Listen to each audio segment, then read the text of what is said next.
బోర బోర్డు రెండు ప్రమాదమే. బోర ఊతా ఉంటారు చాలామంది, అదిగో మొత్తం పిల్లర్స్ అని చర్చికి మనమే ఇచ్చింది. ఎప్పుడైతే నువ్వు ఆ మాట చెప్పావో ఆ రోజే ముగిసిపోయింది నువ్వు ఇచ్చింది. వింటున్నారా? చాలామంది అండి కొన్ని చర్చిల్లో మరి చెప్పరా వాళ్ళకి, లేదా వాళ్ళ గోల తట్టుకోలేరా అన్నది అర్థం కాదు. అక్కడ ఎవరి పేరు ఉండకూడదు, అది దేవుని సంఘం. తన స్వరక్తం ఇచ్చి సంపాదించిన సంఘంలో గోళ్ల మీద పేరు లేనిది, కిటికీల మీద పేరు లేనిది, గేటు మీద, తలుపుల మీద, కిటికీల మీద, చివరికి కానుకల డబ్బా కూడా వల్ల. మీకు ఒక విషయం తెలుసా? అసలు ఇవ్వకుండా ఉంటే మంచిది. ఎందుకో తెలుసా? నువ్వు ఇచ్చి దాని మీద నువ్వు పేరు రాస్తే నీ జీవితం అంతా భారాన్ని మోయాలి. అప్పుడే మనం పాట పాడుకోవాలి, మోయలేని భారం నా పాప భారం. ఎందుకు వచ్చిన గొడవ ఇది? ఇవ్వకమాకండి. నువ్వు ఏ రోజైతే నేను ఇచ్చింది తెలియాలి అన్నావో ఇవ్వద్దు. ఎందుకు తెలుసా? ఇది పరిసయ్యుని బుద్ధి. నువ్వు అప్పలోకి వెళ్ళావు, అందరికీ తెలియాలనుకున్నావు, డౌన్కి వస్తున్నప్పుడు దేవుడు ఒక మాట అంటాడు, నీ తీసుకెళ్ళిపోవద్దు. ఎందుకు ఇవ్వాలి? వినండి, ఇచ్చి శాపగ్రస్తులు ఎందుకు అవ్వాలి? ఇది నేను మీకు జ్ఞాపకం చేస్తున్నాను.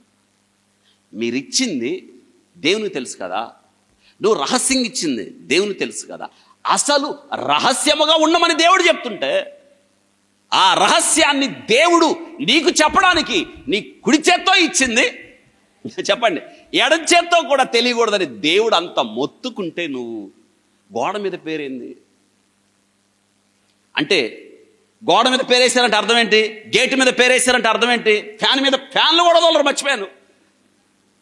ఫ్యాన్ ఈస్ట్ గోదావరి జిల్లాలో చెప్పారు కదా, ఆ చర్చి కొత్తగా కట్టారు, దానికి ఫ్యాను లేకపోతే ఒక పాష్ గారు వేటిని ఆయన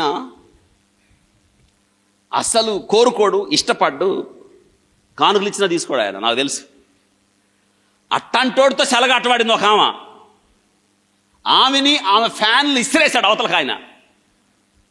తెలుసా? ఆమంట, పాష్ గారు నేను ఫ్యాన్లు ఇస్తానంటే వద్దమ్మా అన్నాడు.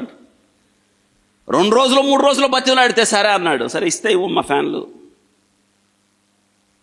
ఆమె ఫ్యాన్లు ఇచ్చి వస్తూ ఒక్కొక్క రెక్క మీద ఆమె యేసుక్రీస్తు 42 తరాలు ఉంటాయే, మొత్తం ఒక్కొక్క ఫ్యాన్ మీద ఆమె ఊరు మొత్తం రాసిందని. ఏంది అన్నాడంట ఆయన. ఏం లేదు పాష్ గారు, ఈ ఫ్యాన్లు అని ఈయన చూస్తున్నాడు. ఈయనే షాకింగ్ పారబుల్ అన్నానే, ఆ పాష్ గారు షాక్లో పోయాడు ఈ ఫ్యాన్లు చూసి. ఆమె చెప్తుందంట, ఏం లేదండి, అవి చూస్తే అందరూ మా కోసం ప్రార్థన చేస్తారు కదా, చాలామంది చెప్పే పని ఏంటో తెలుసా? అది మేము చెప్పడం ద్వారా అందరికీ ఒక పదం తెలిసి వీళ్ళకి మోటివేషన్ అండి. మోటివేషన్ కాదు, నువ్వు పోతావు. ఇవ్వకండి, అట్లా చెప్పద్దు. పైగా ఉంటుందంట, ఒక 4 వారాలు తిప్పకండి ఆ ఫ్యాన్లు. ఎందుకు? గిరగిర తిరిగితే ఏం కనిపించదు. ఆయన అన్నాడు, నీ ఫ్యాన్లు వద్దు, నువ్వు వద్దు, 2 నువ్వు నా చర్చిలో ఉన్నందుకు సిగ్గుగుంది నాకు, నువ్వు రావద్దు. ఎంత బాగుంది పదం.